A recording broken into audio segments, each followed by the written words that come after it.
What a great idea!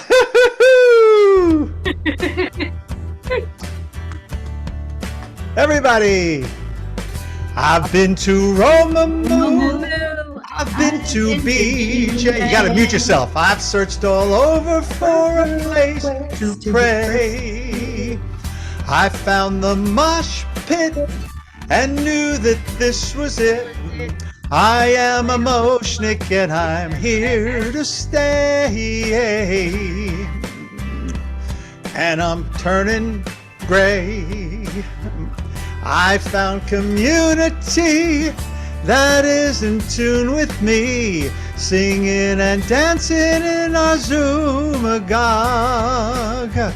Some contemplation mixed with elation.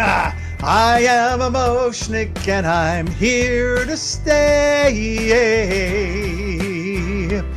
And I'm turning gray, well actually a little bit white.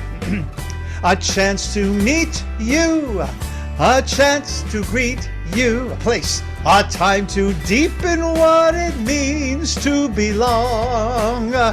Let's have some fun tonight and spread some joy and light on this Hanukkah. I'm a MOShnik and I'm here to stay. And we're turning gray. Let's hear you from Hoff. The harmonica in heaven. I think Eric Clapton wrote that song.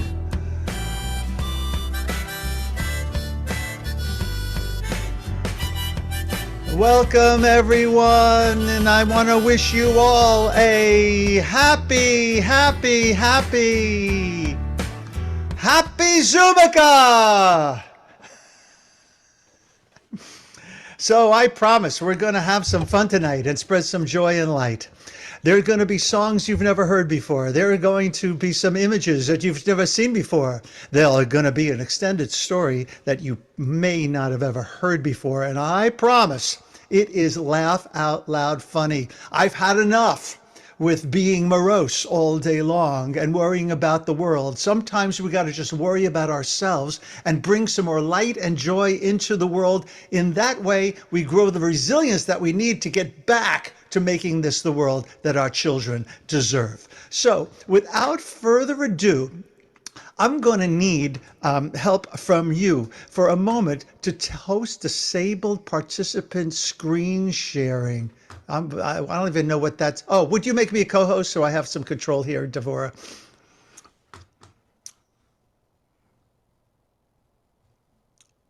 Devora.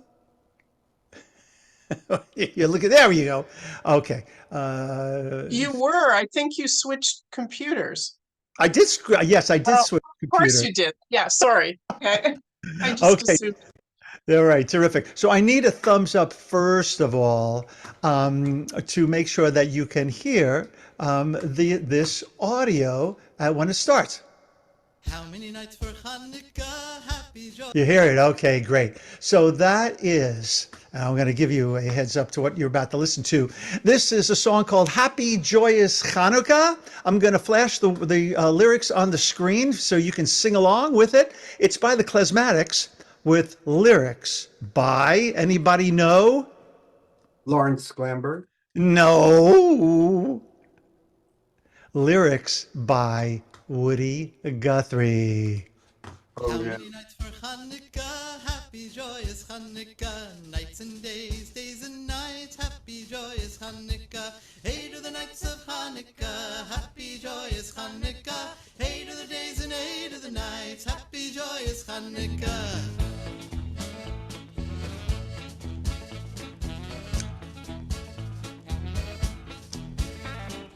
How many candles do I light? Happy Joyous Hanukkah. 8 are the candles you should light for happy Joyous Hanukkah. Hey to the nights of Hanukkah. Happy Joyous Hanukkah. Hey to the days and hey to the nights. Happy Joyous Hanukkah. So now you got the chorus. 8 of the days and 8 of the nights. It's going to come around a whole mess of times. Yeehaw!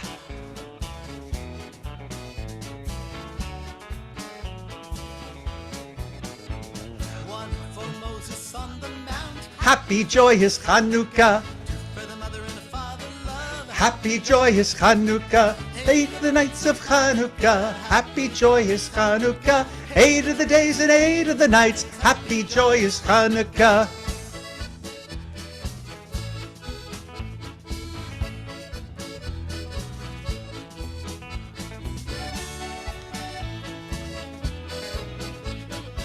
One, two, three, 4, 5, 6, 7, 8. 3 for the books that Ezra taught. Happy joyous Hanukkah. 4 for the Hebrew children. Happy joyous Hanukkah. 8 of the day Hanukkah. Happy joyous Hanukkah. 8 of the days and 8 of the nights. Happy joyous Hanukkah.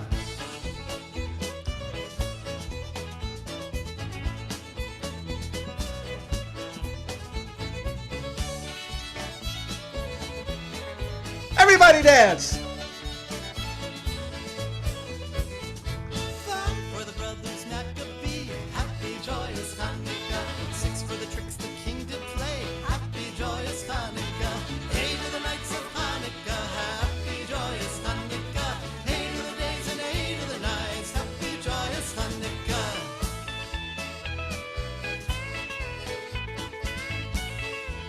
Yeehaw! It's Jewgrass music.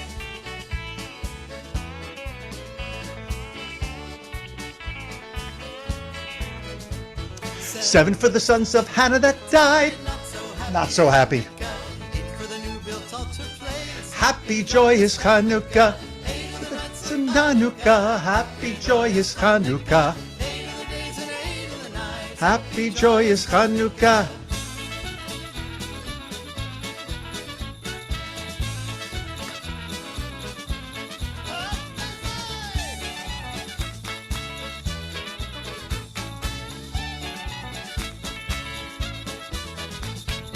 Nine is light of God that shines. Happy joyous Hanukkah. Around this whole wide world tonight on a Happy joyous Hanukkah. 9 is for God's light that shines. 8. For the new build altar place. 7. For the sons of Hannah that died. 6. For the kings and the tricks they tried. 5. For the brothers Maccabee. 4. For the Hebrew Children. 3 for the books that Ezra taught. 2 for the father and mother love. 1 for Moses. On the map. 8 of the days of Hanukkah. Happy joyous Hanukkah. 8 of the days and 8 of the nights. Happy joyous Hanukkah. 8 of the nights of Hanukkah. Happy joyous Hanukkah.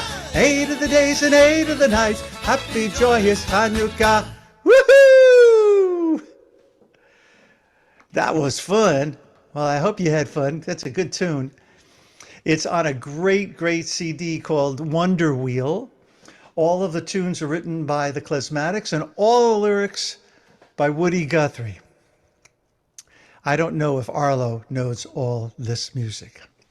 So now for some images I want to share with you all. They're all going to be dreidels except for the first one, because the first one is a picture, well, of our Hanukkah clock. Now, this is a very special Hanukkah clock that was given to us by our late departed, my brother-in-law's sister, Rhoda. And Rhoda gave us most of the Hanukkah tchotch that we have in our house. Now, this clock, as you can see, is not 1 o'clock, 2 o'clock, but Aleph and then Beit. And every time it rings on the hour, a voice says, Achat, or Shtayim. And then a different song goes off for each hour. We told our daughter that we were putting up the clock again this year, even though she's not here in her honor. And she rolled her eyes saying, I don't miss that clock. Next thing we have is the Grateful Yid doing his Grateful Yid dance for Hanukkah, playing tambourine, Miriam's tambourine, and it looks like it must be the Golden Gate Bridge in the background. He must be dancing in Golden Gate Park if this is a homage to Jerry Garcia. If Moving I right knew the way. Oh, yeah, you would take me home. I do. Next image. Yeah. Thank you, Shulamit. The next image is in honor of our late departed Haf. May your harmonica burn brightly and dispel the blues of the world. You can almost hear Haf playing. Next, we have the sushi-inspired Chanukiah. It looks really delicious. I cannot tell you whether or not there's any trafe in that sushi plate. I just find these things. I don't curate them that closely. The next is a cartoon, which is a little bit more serious. One cat says to the other, Scott, can you see it? Do you see this? I can see it. Yeah. So what does the cat say? Lama yesh tzadi pei. Well, I think he's just saying tzadi. Tzadi, you're right. What is it? Lama yesh tzadi? Instead of nes gadol haya po, I mean, in Israel, they don't say sham, they say po, right? And the other cat says nes gadol tzarich po. So that's what the tzadi is for, a big miracle we need here. And God knows that we need a miracle bimheira v'yameinu soon in our day. Okay. The Santa Claus. What's that? Oh, You mentioned the mouse. you're right. I didn't notice What's that about? That's great. Somebody must have did that just to see if we would notice. Oh, Ellen's holding up a tzadi. Tzadi Claus. Thank you. Okay, so the next one is who sent it to me? Rachel Grainig. I don't think Rachel is here tonight, but Rachel sent this to me. I'm not sure where she got it from, but this is it's a modern day commentary on the word sufganya. So what is a sufganya or sufganyot? Anybody? Jelly donuts. That's right, jelly donuts. Better than donuts. Better than donuts. Yeah. So, and Renee makes the most amazing, right out of the oil, fantastic, and much better than you get in Israel. But this is a riff on the word sufganya, the jelly donuts. So follow me. Lefi achat meha hamasorot haatikot. So according to an old tradition, right? An ancient tradition. Hasufkanya nitna la'adam v'chava la'acher gorsho migan Eden mikan shama. So it was the sufkanya. It was given to Adam and Chava, right? After they were chased out, they were ridden out of the Garden of Eden, and from there it came to us. From there, it come to us, the sufganya, and thus you have the word sof gan ya. Okay, so it's the end of the garden, and there you have God's name, as you do in many important words, as in hallelujah. Hasufganya mismelet et ha-me'ever el ha'olam shemichutz legan Eden. So the sufganya, the jelly donut, is the symbol of the crossing to the world, to this world, from outside, michutz legan Eden, from out, like chutz haaretz, outside the land, outside Israel, the expression, right? So the sufganya is a symbol of this. The gerush, the separating, the sending out of Adam and Chava from the Garden of Eden, and ha'ulam hazeh hu kamo sufganyo. So this world that we live in is like the jelly donut, agul. So in other words, or to bring this thing to conclusion or in a full circle, yesh kav emsa hamashva oto l'shnayim.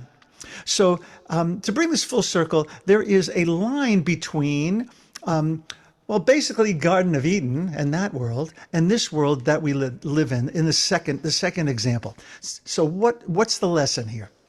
Tzarich leda'at, le'echol oto. So you need to know to eat it, meaning the sufganya, bli lehitlach lech,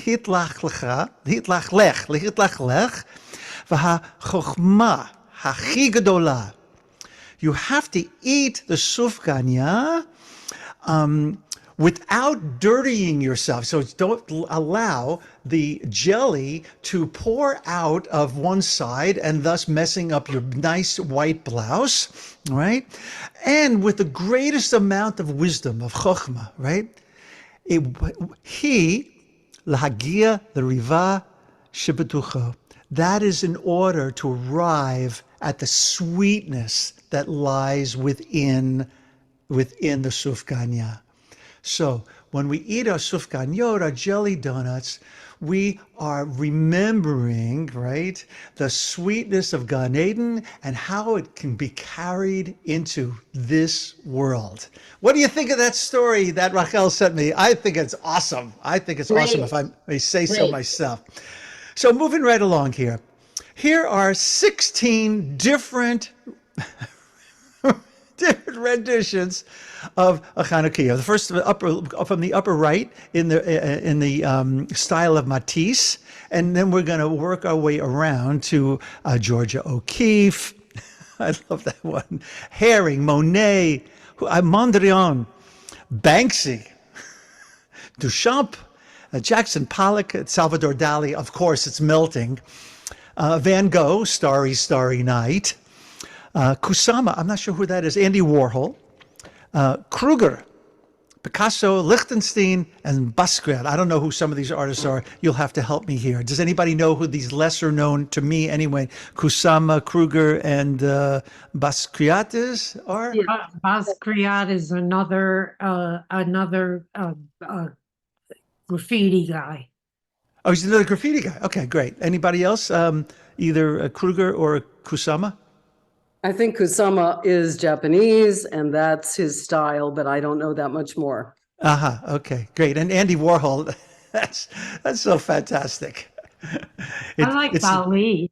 Look at the Dali one. That's really cool. Yeah, really cool. Really cool. All right, next.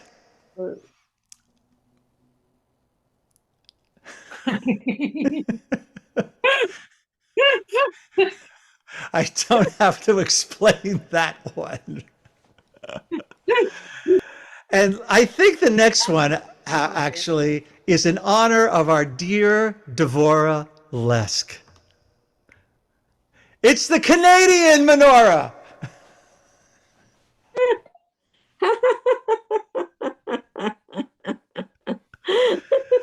Well, in honor of that, we had a little snow today. So there. Excellent. Window where you can see the glow. All righty, let's have another song here. I'm spending Hanukkah in Santa Monica. Wait! It's the appearance of MOShniks, ladies and gentlemen. Baruch atah Adonai Eloheinu melech haolam shehecheyanu v'kimanu v'giyanu lazman hazeh.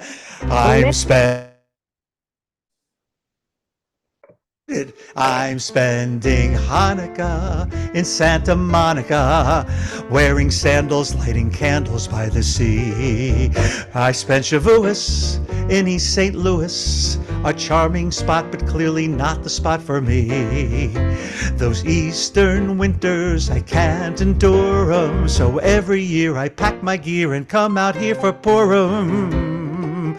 Each December, Rosh Hashanah I spend in Arizona, and Yom Kippur way down in Mississippi. But in December, there's just one place for me. Amidst the California flora, I'll be lighting my menorah. I'll be in its cradle. I'll be playing with my dreidel, like Judas Maccabeus. Boy, if only he could see us spending Hanukkah in Santa Monica by the sea. Hey!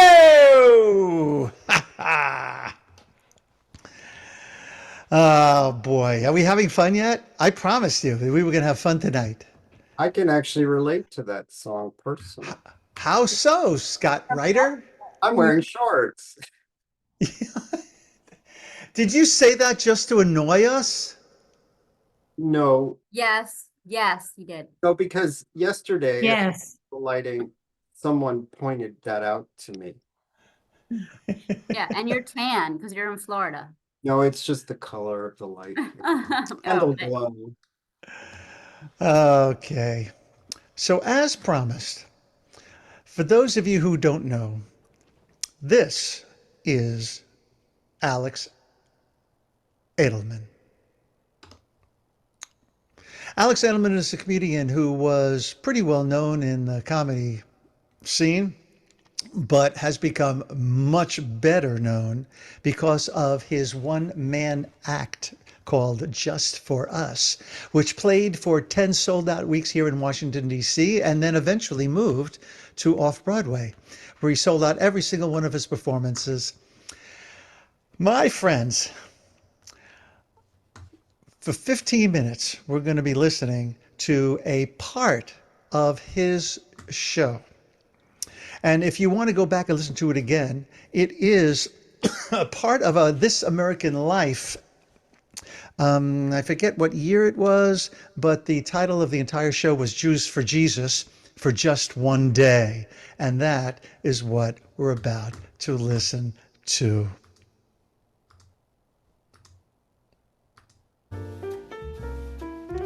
Can you hear it? Act 2. Can you hear it? Jesus for Just One Day. It's For really Alex Edelman, quiet. It's easy to remember his first Christmas because it was his only Christmas. Turn it He was up raised as an on your Orthodox end. Jew, and he says his family was very Jewish. Casually dropped Hebrew around the house. He and his brother AJ called their parents Ima and Abba for mom and dad. He's a comedian and tells this story about how they were so Jewish and so surrounded by Jews, he didn't even know he was Jewish for a while. And I remember the first time I was aware of being Jewish. I was at a children's birthday party at a Chuck E. Mark, Cheese. can you make and it I any reached for a slice of louder? pizza that had some sausage on it or some. I cannot make it any louder from where I am. You have to make it louder from where you are. I'll check. I don't think I can. No, it's cranked. It is cranked up on my end. You have to make it louder on your end. So I'll give you a second to do that. Or listen louder. Something not kosher. And my grandfather saw me reaching and he kicked my hand away. Kicked. And he went, "You can't have that, we're Jewish." And I said, "What does that mean?" And with a totally straight face, he just went, "It means you'll never be happy." And I went, "Papa, I don't want to be Jewish." And then my grandfather laughed at me and went, "Chief, that's the most Jewish thing there is." When Alex and his brother AJ were little, they attended yeshiva, Jewish day school. So like I say, their whole world was people who never celebrated or talked about Christmas. But in the show Alex has been touring, he talks about this one December when he was 6 and AJ was 4. He mentions, by the way, a family friend in the story, and he changed her name when he tells the story on stage. Here's Alex. All of the best Jewish moments of my life are moments where Jewish values presented themselves in like unconventional places. Like once when I was a kid, my family had Christmas. My mom had this friend named Kelly. And Kelly had lost her siblings like in years previous, and her parents weren't in the picture. She was alone in Boston. And my mom noticed that she would get sad around the holidays. And this is a really good friend. And so my mom said, "Hey, Kelly, why don't you come to our house for Christmas?" That's the kind of person my mom is. My father did not want that. My mom is a Jew from Cincinnati. She's a Midwestern Jew. It's a slightly gentler existence. My father grew up Jewish in Boston like me, but Dad grew up Jewish in Boston in a time when it's actually really hard to be Jewish there, which is between the years 1500 and 1994. He's like, "Cheryl, I will not have Christmas in a Jewish home." And she's like, "Elazar, we're having Christmas." And he's like, "Over my dead body are we having Christmas?" So they compromised, and we had Christmas. AJ and I come downstairs one day. My parents are sitting in the living room. I don't know if anyone else grew up in a home like this. We were never allowed as children in the living room. Never. The living room was for guests and tragedies. Those are the only times we were allowed. And everything in the living room was covered with like a thick plastic sheet in case like the real owners of the home showed up one day. We come downstairs. My parents are in the living room. No guests. And AJ and I look at each other like, "Oh no, Bubby died again." And like we walk in and we sit down on the forbidden couch. And my mom just went, "Boys, this year, we're going to have Christmas." And this is how young and insulated we were. AJ and I looked at each other, and we looked at my parents, and I just went, "What's Christmas?" And my father went, "It's like Hanukkah." And my mom undermined him immediately and went, yeah, but maybe even a little bit more fun.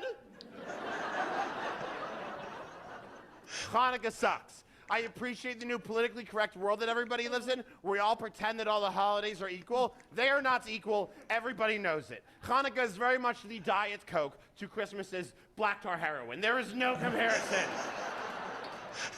There is no comparison.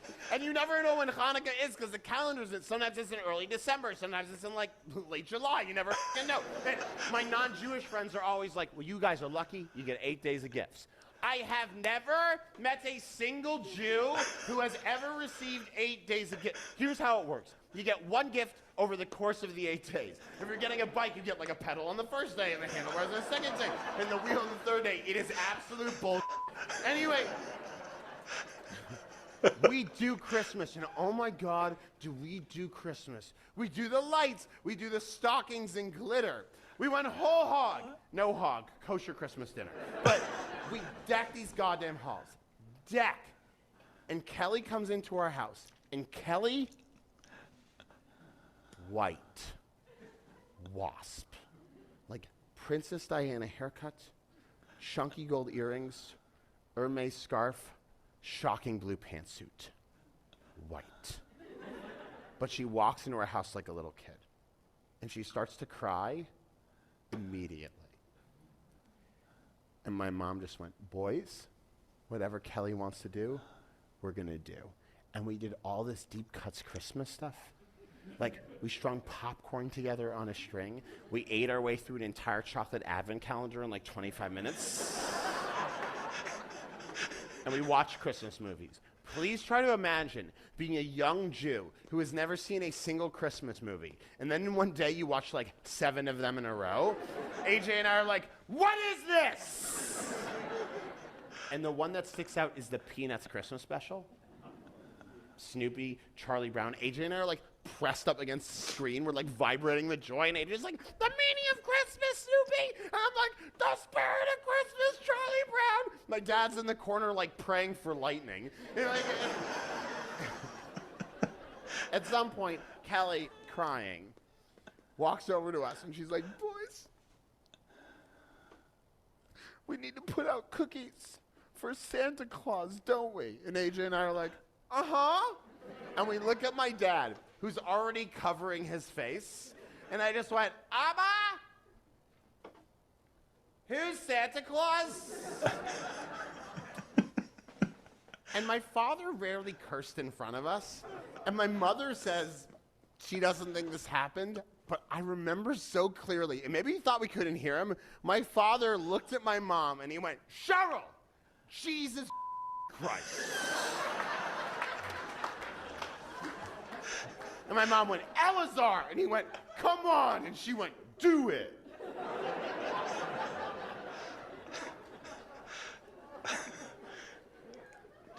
My father walked up to us, and he went, Santa Claus, boys, he is a fat man. And he comes down non-Jewish chimneys in the middle of the night, and he gives gifts to young Gentiles.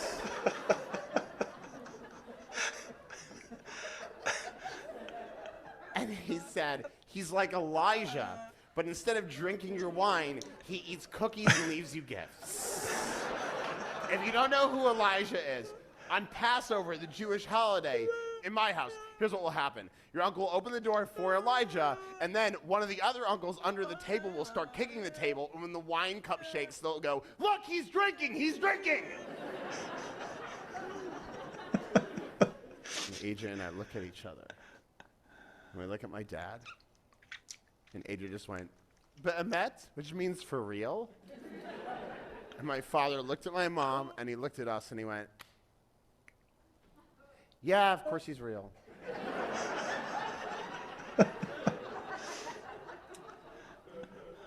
We put out cookies for Santa Claus. I remember every little detail. Little table, red tablecloth, Power Rangers plate, 3 chocolate chip cookies. We're very skeptical, obviously. We go upstairs. We go to bed. We come downstairs the next morning. The cookies are gone. They're gone. And AJ and I see this, and we black out completely. We like lose consciousness. But I know what's happened because I saw home videos a couple years ago, and on them we're like, oh my God, he was here. And at some point, AJ's standing on the couch, and he looked at me, and he just went, Santa came! And I went, Baruch Hashem!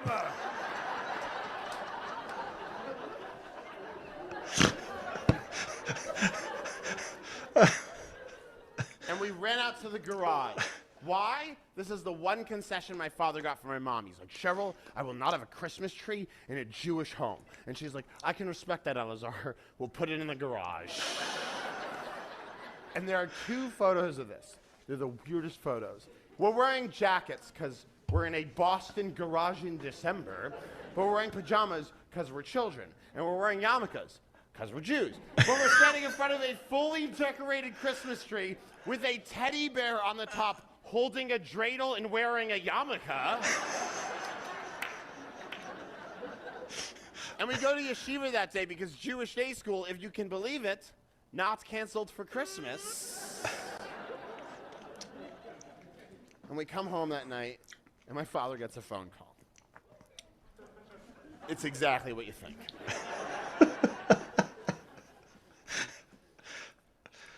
And he picks it up, and the first thing the principal says to him is, Professor Edelman, your sons have a lying problem.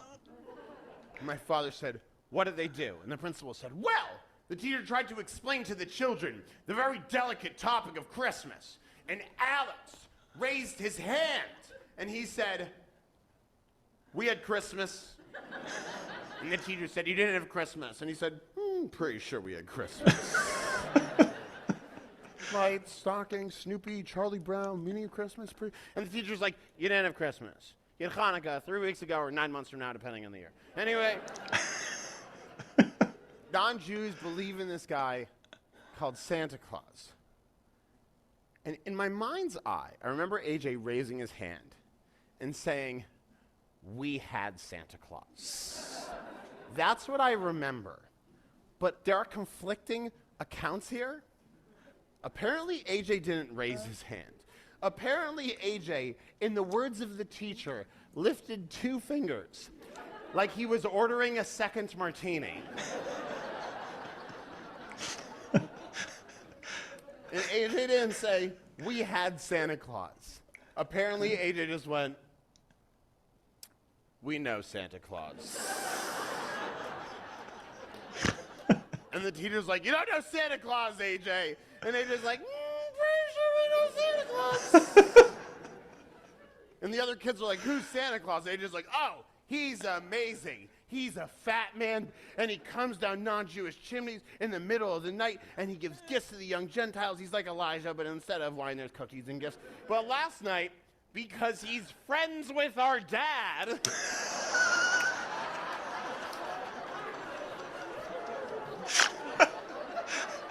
he came down our chimney, and he left this Walkman underneath the tree that my parents put in the garage, and he ate all of the cookies. And the principal said, Professor Edelman, is this true? And apparently my father just went, no.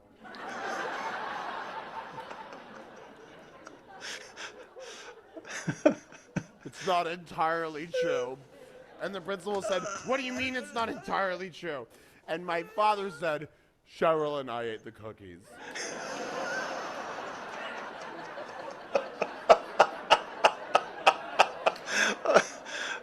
AJ's wrong. Santa didn't come to our house. And my mom says there was a significant pause on the other end of the phone. And then the principal went, I know Santa didn't come to your house.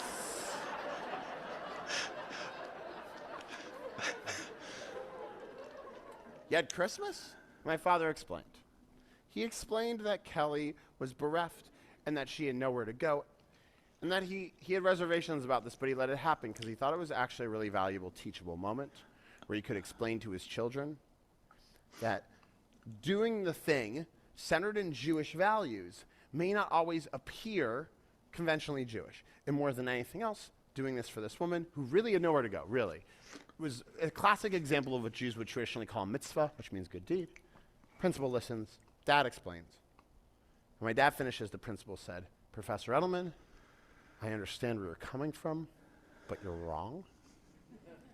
Because what you've actually done is you've introduced this holiday that is foreign and corrosive into your home, and you've clearly confused your children and perhaps harmed them permanently. Well, you've given them this holiday, and next year you're going to take it away from them. So what's that going to do? This isn't a good deed. This isn't a mitzvah. It's idol worship, which is like the most grievous sin that a Jew can possibly commit. And you and your wife need to begin repenting for that right now. And my father, to his credit, went, well, clearly, Rabbi, you don't understand the meaning of Christmas. And then he hung up the phone.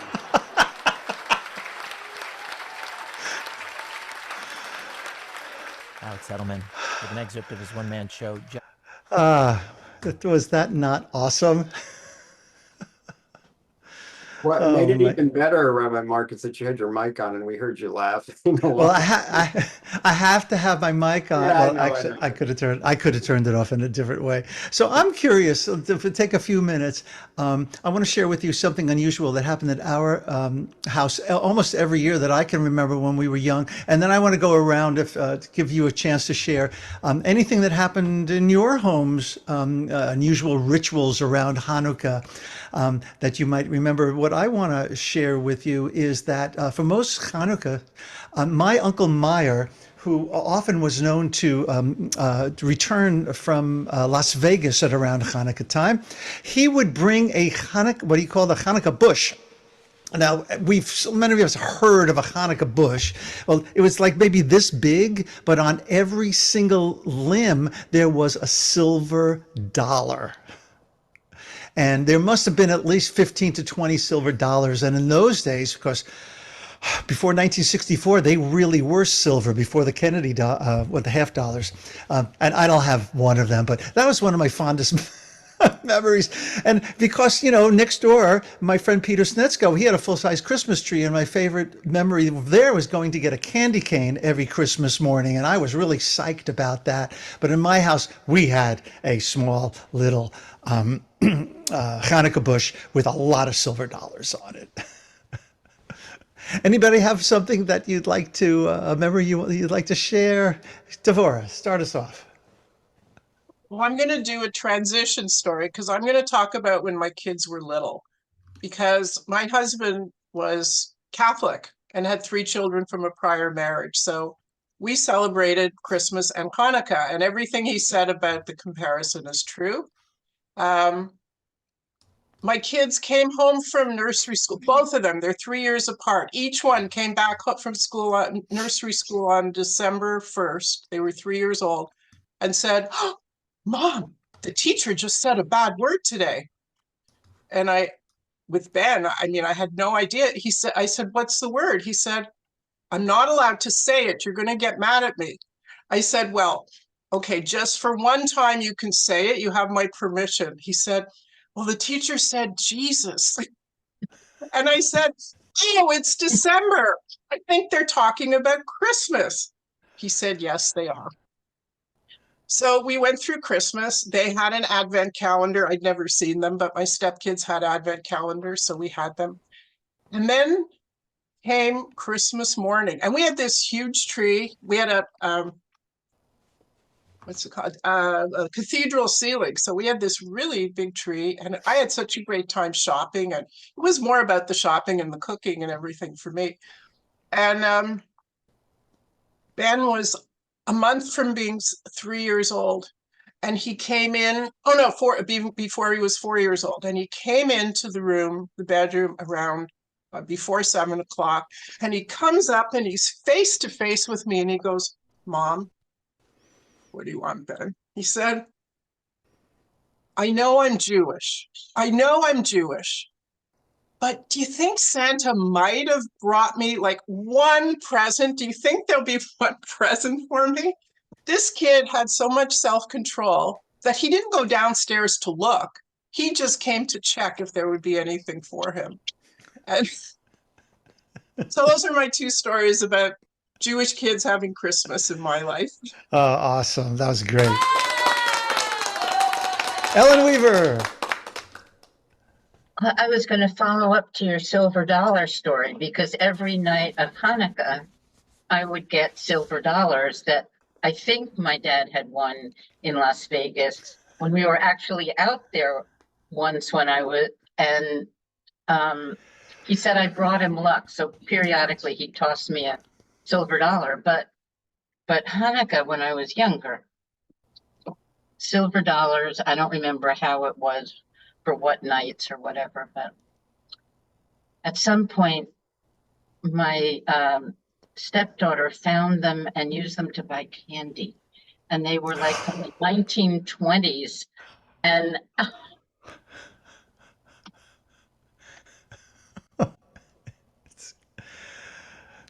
yeah, oh well. Sorry, I don't have a sound effect with a boo. Oh, my heart goes out to you, Ellen. Anybody else have a story that you want to share? Yeah, I grew up with Christmas. So for me, Hanukkah was the weird thing, and Hanukkah was the joke when I was a kid. So it's very interesting to listen to you laugh, because I get that it's funny because of your background more than anything, you know.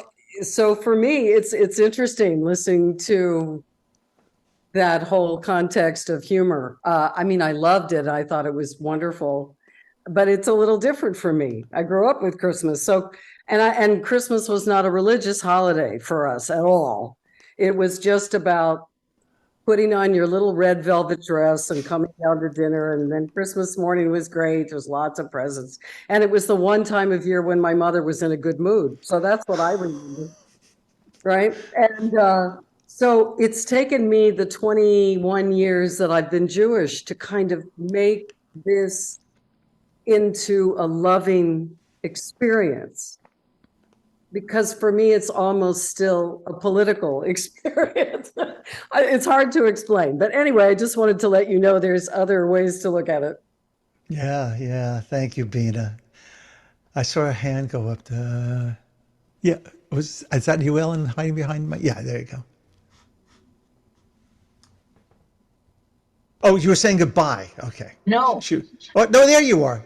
Right, here I am. Both of my parents and all of my grandparents and going back and back were all Jewish, but my mother's family were sort of upper class German Jews, and she grew up with Christmas. So I was allowed to grow up with Christmas and Hanukkah, but my dad couldn't stand it. So I think once I was 11, maybe we started going somewhere for the holidays so that he wouldn't have to deal with a Christmas tree in the house. But I loved that the guy you just had on, I've forgotten his name already. Alex Edelman. Yes, it was so funny just knowing that that people have that experience, and how beautifully he crafted it and played with it. It was just wonderful. Yeah, I'm glad you enjoyed it. Judy, did you see him when he was in town? Judy Rakusin, did you go? We were there. We were there together, Rabbi. We were there together. Thank you very much. Sorry, I blame it all on the pandemic. Yeah, no, it was. I mean, and I had even heard. I knew it was on This American Life, so I had listened to that before, and it's funny every time. Like every time, it doesn't really diminish. That's right. But every time. While I have the floor, sorry, can I just have a quick? Yeah, go ahead. I mean, I grew up with like Hanukkah gelt, lighting the candles, latkes, the traditional stuff. Gifts were not really a thing. But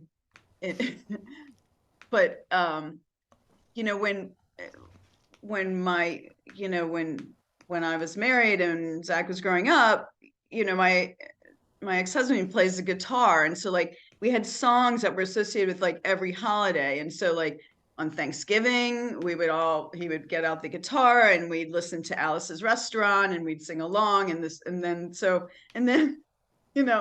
it's like for a certain generation, the Adam Sandler Hanukkah song is just like, it's not even great. It's kind of dumb, but it's just a memory. It's a memory of the three of us lighting candles, and Jeff would get the guitar out, and that would be the song. So anyway.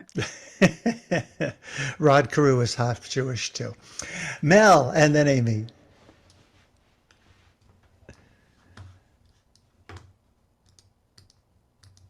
I got you, Mel. You're unmuted. Okay, unmute. I married a very fallen Catholic.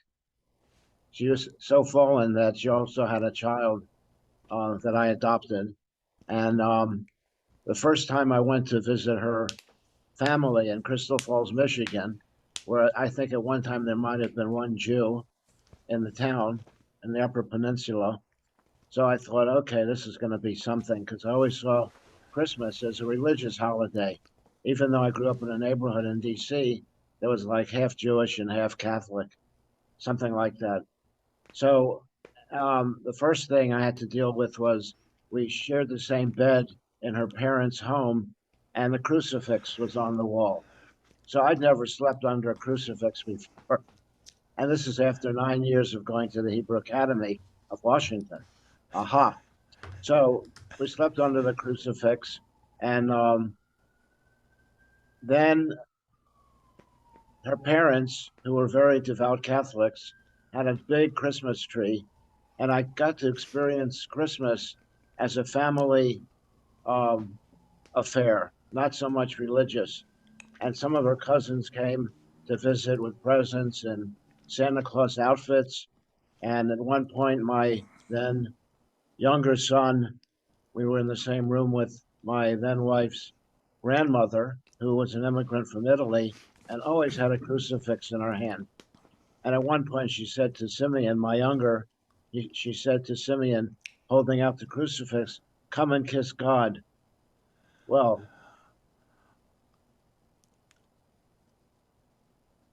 pardon my getting verklempt.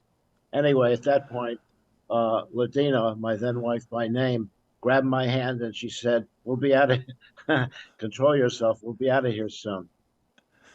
So, but I never had the idea of having a Hanukkah bush.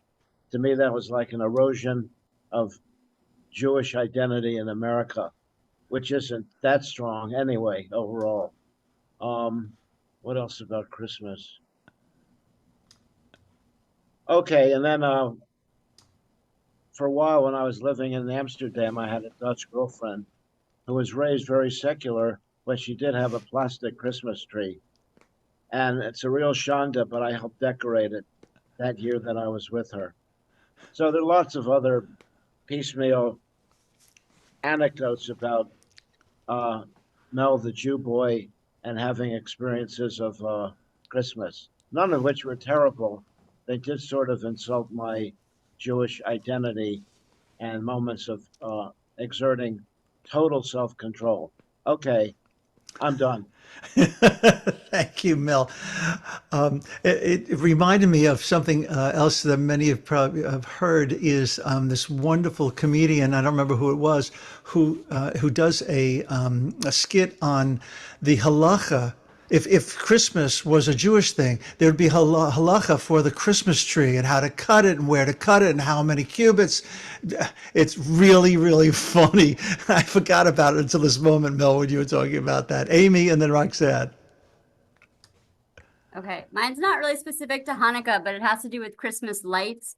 So I like the way the lights look like in my apartment for ambiance. So when I moved out of my parents' house, at some point I decided like I'm gonna hang Christmas lights in my apartment. And my dad came over and like saw them, and the first thing he said was like, "Why do you like?" And it wasn't around Christmas. It was like, who knows when it was, sometime during the years. Like, why do you have Christmas lights, hanging up in your apartment?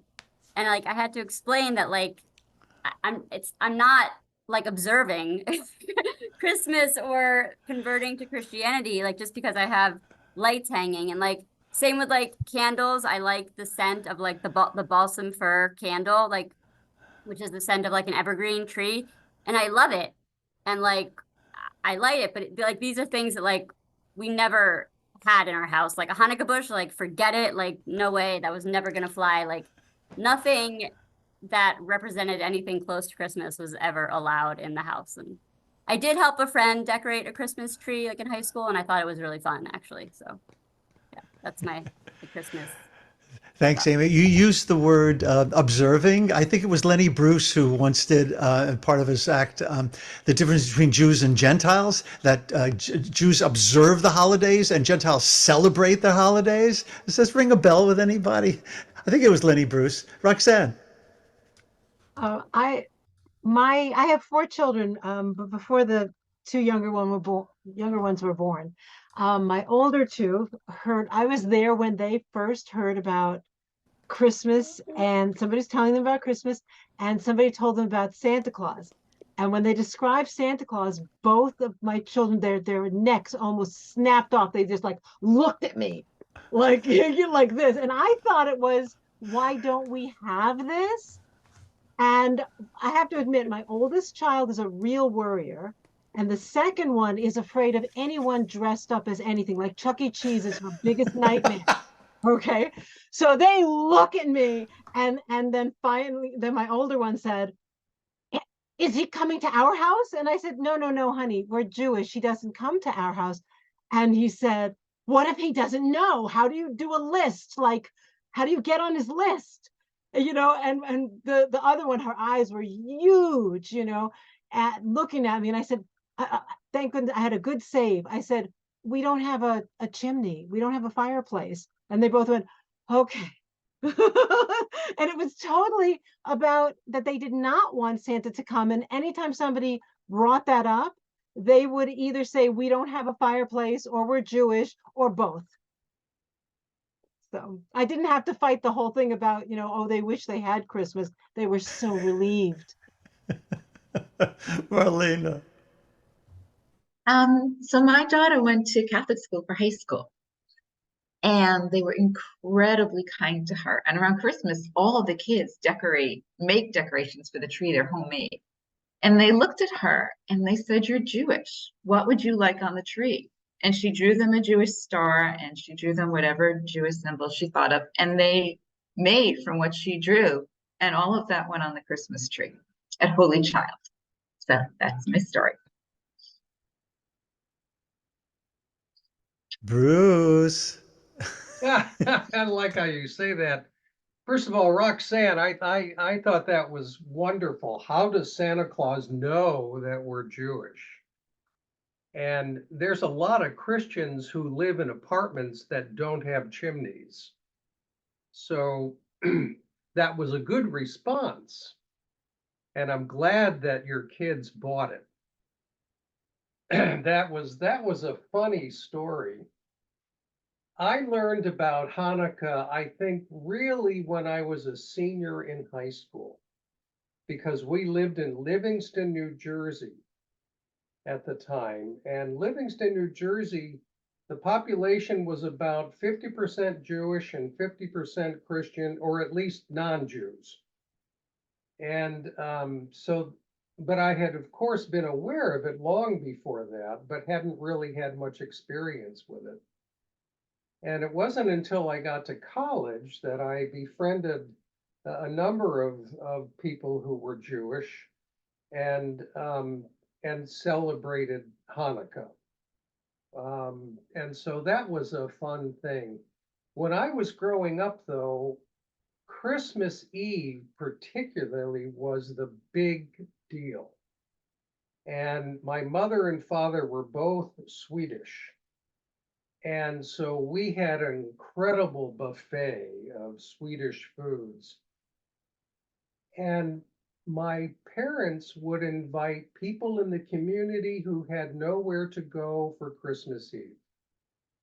So growing up on Christmas Eve, I remember there were very few people that I knew there, because they all came from places nearby who did not have anywhere to go, any family to go or friends. And somehow my parents found out who these people were. So that is a neat part of Christmas Eve that I learned about the kindness and inclusion of my parents. for something like that. And I mean, there's a lot of stories. Because we'd have people over. There was this one guy my age, and we had to go to bed early on Christmas Eve. And I got up because I thought I heard something. I went to the window and I saw Santa Claus and his sleigh of reindeer as they flew over the community. Now, I have no explanation for it, except probably it's what I wanted to believe. But it was a beautiful thing, and it really is something I remember to this day, that, wow, pretty cool. So this has been really fun. I liked Edelman, and I thought he was really pretty funny. So thank you for that. And thank you, everyone, for all of your really beautiful stories. Thank you, Bruce. You know, you're seeing Santa Claus. That's Ezekiel had similar vision. Scott, and then Sheila. But Ezekiel didn't see Santa Claus. He saw the real Santa Claus. That's right. Oh, I don't know where to go with this now, but yeah, so growing up, Hanukkah was pretty much, standard. We lit candles. Contrary to what was the comedian's name said, I think we did get more than one present. I think he was exaggerating or under exaggerating or something. So that was good. And I guess he's exaggerating too about really not knowing what Christmas is. I mean, I can't imagine anywhere you would live in this country and not know that. So I guess that's just part of his shtick, right? Crown Heights. Yeah, but even there, you just walk on the street, right? I mean, unless you never leave your neighborhood, which maybe some of them don't, but it would be pretty rare. Anyway, one thing which came to my mind in all of this, and where I grew up, we had a lot of Jewish friends and everything, but there were a lot of non-Jews also, and so we were always like, we were invited to Christmas at people's houses, and it was really, really very nice. Then years later, after I met David and met his family, it's interesting. He hadn't come out to his family, and they met me before they really knew the whole story. And but they knew I was Jewish from the beginning, because I don't know why, it just was part of me. And so after a while, once the whole story was known, his mother, who was very Catholic, and they lived on a farm in the middle of nowhere in Michigan, and she would drive like 45 minutes to the shopping mall in Lansing so she could find me a Hanukkah card to send. But what she did, when she opened it up to sign it, her name was Staffy, she wrote "Merry Christmas, Staffy" underneath where it said "Happy Hanukkah." And I don't think she meant anything by it. That's the way she was signing all her cards. But I just love the fact that she went to all that trouble for me. And that reminded me of one other thing, which I forgot. But hey, when that happens. Oh, that reminded me of something else completely unrelated, which was, well, it's unrelated. His mother, when he came out to her, it took her a while to get used to that. But then her biggest concern was that I was going to convert him to Judaism. She did not want that to happen. She was dealing with the fact that we were gay just pretty fine after a while. She just told him, "I hope you're not going to change," which, made sense. And that led me to something else, which really has nothing to do with this. But for my Hebrew class, the teacher asked us to watch this video about this chef in Israel. Well, I guess she knew from elementary school, and he's gay, and then he became very religious. And there's this part in the video where he goes to visit his father, And he asked his father, well, what bothers you more? Because his father was very secular. The fact that I'm gay, or that I've become religious. And his father said, you know what the answer was? Yeah, I don't care that you're gay, but this religious stuff, I don't. You know, you were born that way, but you weren't born religious. So that's my Hanukkah inspiration. Thank you, Scott. Sheila, bring us home here. All right. Two quickies. One Hanukkah, the other Christmas. When I 20 years ago is when I first started teaching pre-K Sunday school. And then I took a hiatus for about 20 years. But my first year, and these are kids, 3, 4, I had this idea. They did a Hanukkah play. They did a Hanukkah presentation, and all the kids did something. So I had these wonderful parents. They got together and they cut out. It was a sandwich board for each kid in the shape of a dreidel. And then I went ahead and I just happened to have the right number of kids to spell out Happy Hanukkah with an exclamation point. Okay, so we rehearsed and we were singing it to I Have a Little Dreidel. And then at the end, they had to turn a dreidel, dreidel, dreidel, stop. I made it out of clay. And then they would turn out, they would turn the other way. Oh no, they didn't turn yet. And then at the end, the idea was for them all to turn around and people would see it spelled out Happy Hanukkah. Well, you really can't go wrong with the preschooler anyway, because whatever they do is going to be cute. Yes, we had it rehearsed, but no matter at the performance, it almost spelled Happy Hanukkah. We got the happy, we got the Hanukkah, and then the exclamation point ended up someplace else, and I'm going over there, and the kids are running, and got the biggest laugh from the audience. Second story, my father worked for the Department of Labor, and he was in charge of helping people when they came over to this country find employment. So he would always bring people home. And this one time it was Christmas, and he said to my mom, Florence, they don't have any place to be. Can we have them over for dinner? So sure enough, in came Naja from Italy and a woman from France, and there was a guy from, I think, Africa. It was the most wonderful dinner. Of course, Mom made a turkey. It was like Thanksgiving again. And I remember at the end of the meal, Naja got up and she did an impression of John Wayne. And Esther got up and she sang a Christmas song in French. It was absolutely so delightful because I thought, yeah, this is great. Don't have to worry about the presents. We're just together, and they loved it too. And I remember Naja cracked me up. She had the John Wayne walk down. So I really thank my dad and my mom for being so open-minded and just saying, okay, we're having Christmas dinner. Thank you, Sheila. Oh, this is like delicious. This is really what I was hoping for, that we'd all share stories and get to know each other a little bit more, because as Shulamit would surely put a stamp of approval on the storytelling, building community.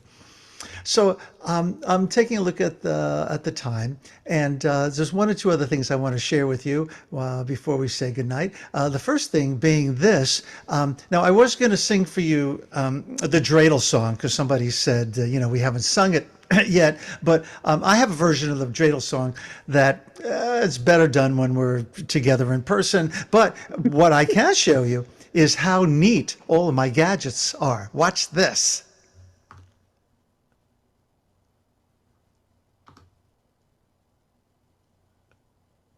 Ah.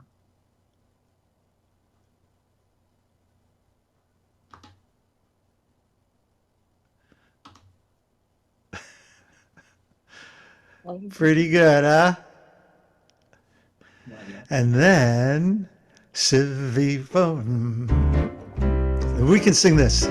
Sivivon, Sov, Sov, Sov, Chanukah hu Chag Tov, Chanukah hu Chag Tov, Sivivon, סוף סוף סוף חג שמחה הוא לעם, נס גדול היה שם, נס גדול היה שם, חג שמחה הוא לעם סביבון, סוף סוף סוף חנוכה הוא חג טוב, חנוכה הוא חג טוב סביבון, סוף סוף סוף.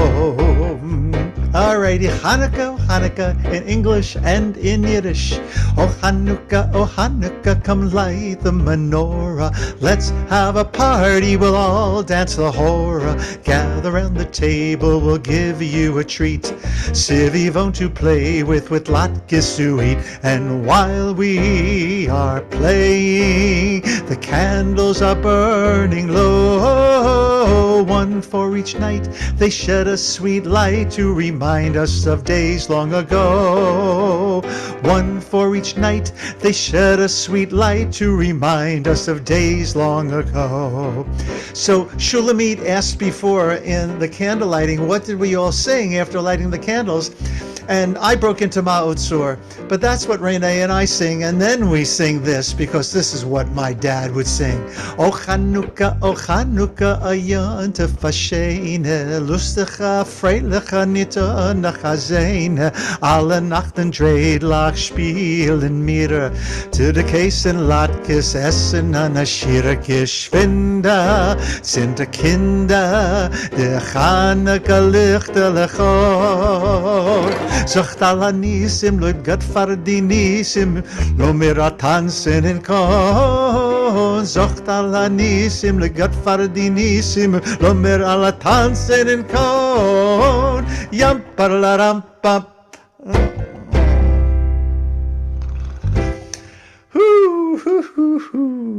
Well, last but not least,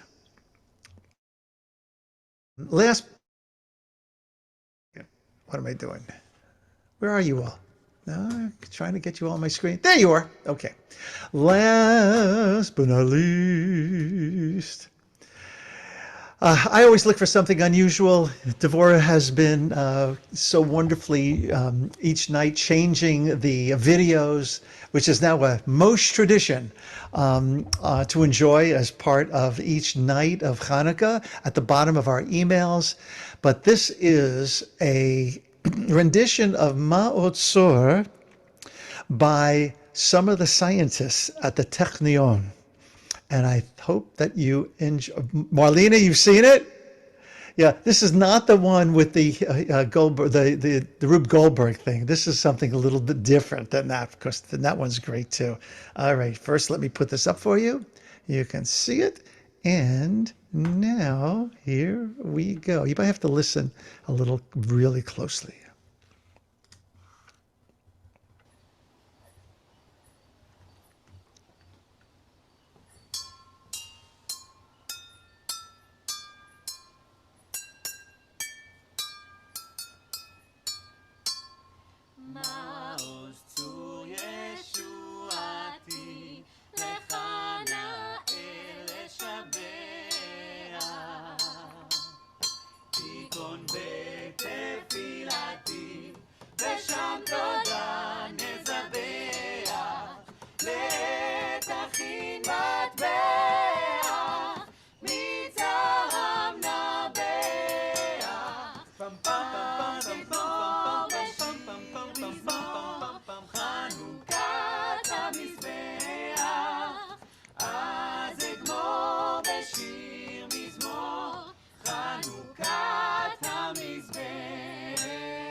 Was that not awesome or what?